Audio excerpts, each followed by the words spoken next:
Hello everyone, my name's Jack Hill and today I'm going to be interviewing famed director and incredibly talented human being, Jack Hill. How are you today, Jack? Yeah, I'm good, thanks, Jack. That's good. Anyway, I wanted to start by asking, what is the purpose of the film? What are the main themes of the film? I mean, that's a loaded question. I mean, the purpose of the film? To make money. No, I'm only joking. Really, the purpose of the film was to convey the main themes to the audience. Like, we wanted to make them think about these themes. As for the themes, well, there were like really four fundamental themes, which are vengeance, conformity, transformation, and truth. Uh, the great thing about the film is that every character represents one or more themes in one way or the other. Like Tilly, for example, she comes to Dungatar to learn the truth. Um, which she does find, but during the process, she burns down the town. She gets a vengeance on the people in the town. Um, Further, she kind of shows the conformity. She kind of breaks out of the mold a lot throughout the film. She's a bit out of the box. This is shown in like the football scene, for example, where she appears to take her clothes off. She's a bit of a loose cannon, really. I mean, I suppose also conformity and transformation is also shown in Gertrude.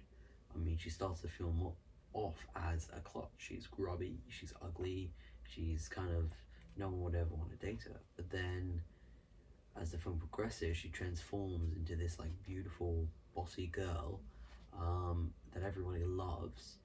Uh, but then she declines once more. Declines a way to put it, but she transforms further into a really bossy, mean, arrogant, rude person. Um, it's the whole ugly duck to swan thing. I mean, one of her costumes was designed to look like a swan to portray this. Um, she like along the transformation, she literally changes her name. I mean, as I said, as she transforms more, she conforms more to the stereotype. I mean, that's all I can say on it. I mean, yeah, that's interesting. Um, One thing I noticed was the color red appearing a lot throughout the film. Do you think you could explain the significance of that? Yeah. So I mean, red. The color red is really commonly associated with two things. You know, like love and anger, right? Um, which are two quite polarizing emotions. Um, so I wanted to show them in the film, kind of like these polarizing feelings kind of intertwining, right? So I'll give you an example. For example, when Tilly's feeding her mum soup, right, and when Tilly's mum is feeding her soup, I mean, there's an anger there. Tilly's angry at her mum for not remembering her, and Tilly's mum is angry at Tilly for just storming into her life. But there's still love there. You can tell they still love each other. It's like unspoken. Um, and obviously the soup is red, tomato soup. I mean, I also showed it when Evan Pettyman is getting his ankle slit by his wife. Uh, to start off, the room is bathed in this red light. And secondly, when she slits his ankles, blood spill like pours out onto the floor and onto the knife. And so, in this case with Evan Pettyman and his wife, she hasn't. She's like loved him. She loved him this whole time, but really, there's been anger building up inside of her. He's been drugging her, and she thinks she's loved him, but there's been something building up. And so when she finally learns the truth, it kind of all comes spilling out. And as she slits his ankles, the anger is literally spilling out of her, right? Blood literally pouring out onto the floor. And with that, all of her love is kind of, all of her remaining love for him is just vanishing. It's like spilling out. It's like she's losing the love, but her anger is also like towards him is also showing. So I mean, really, red in the film kind of represents the two contrasting emotions. Yeah, that's really interesting. Um, how did you use other colors throughout the film aside from red? Yeah, so that's interesting.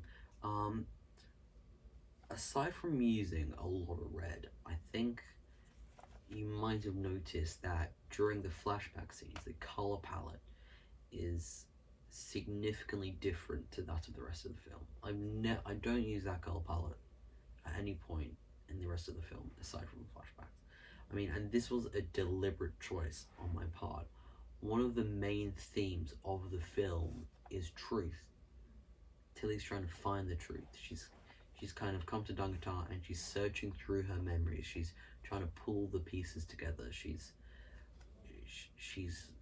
looking desperately through her past, but she just can't quite remember exactly what happened. And so the color palette reflects this. During the flashbacks, all the colors are grayscale almost there. I use dark grays and deep blues.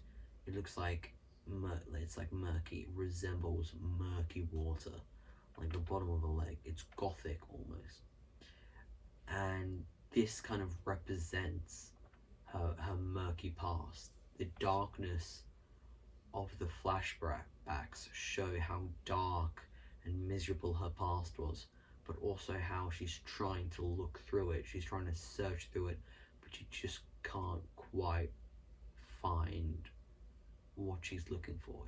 It's so murky. She can only see so far in front of her. So I think it was a really interesting choice to uh, have such a unique color palette So, for the flashback. I'm interested to know, how did you use camera angles and potentially other techniques in the film to kind of convey the relationships between the characters? Yeah.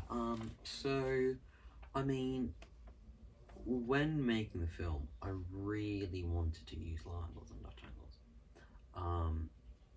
And I use them a lot. So, like, the town of Dungatar, kind of plot and story wise, has very clear power dynamics.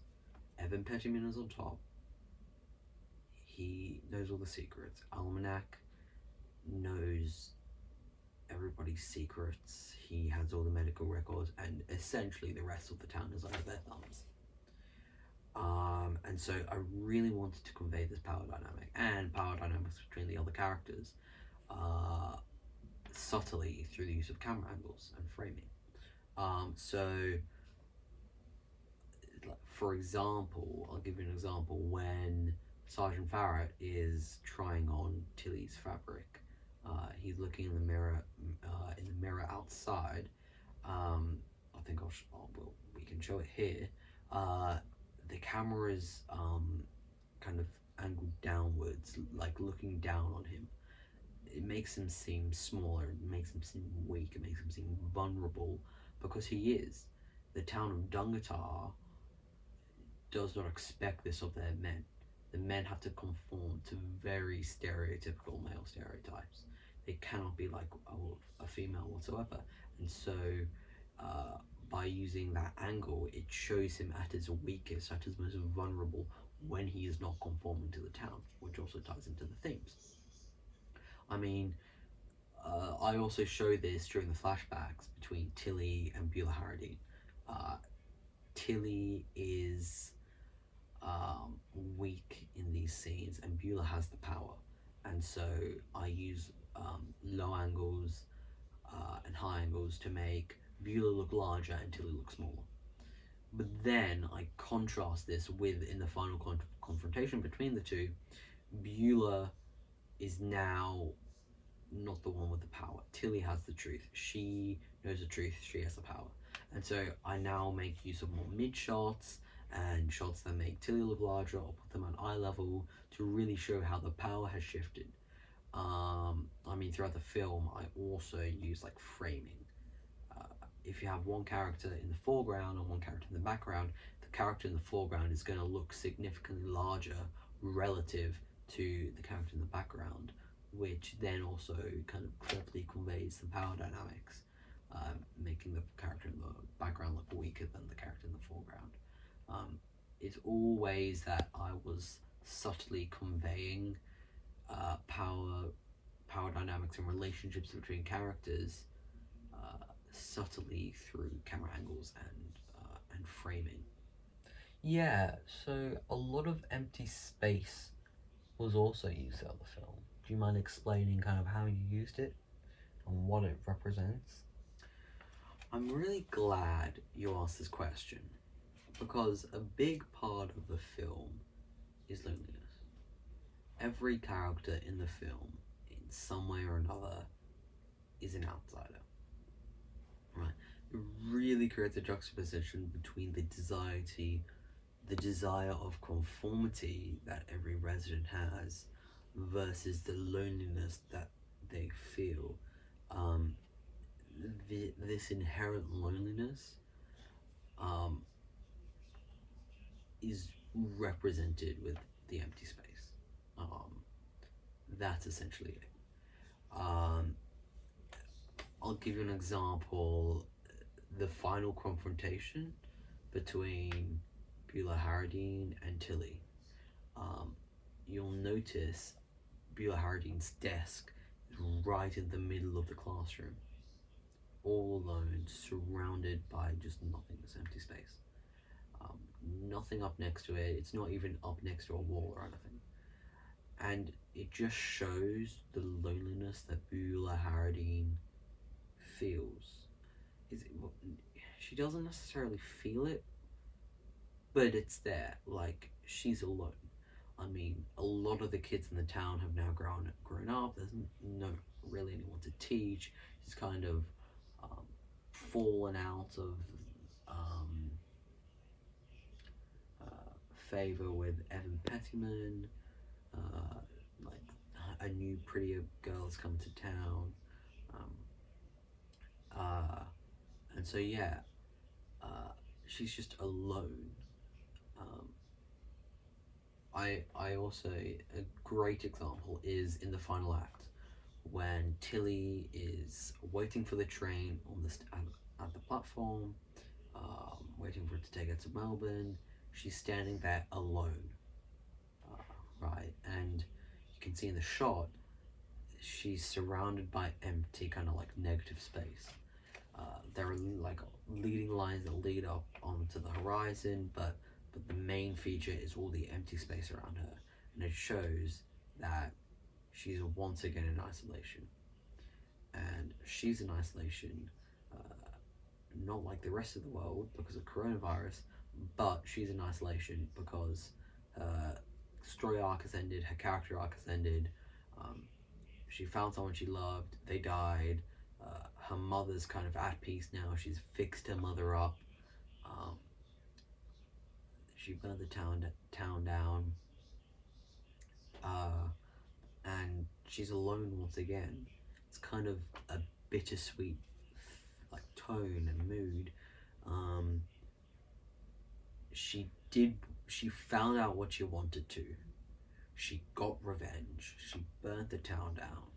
She revealed the secrets of the town. But at the end of it, what has she got? Final question. What is your favorite color? Red. Good choice. Anyway, that's all we have time for. Can I say, I just love your outfit. I really love the style. But that's all we have time for. We don't have time for any more questions. Thank you for watching, guys, and I'll see you next time.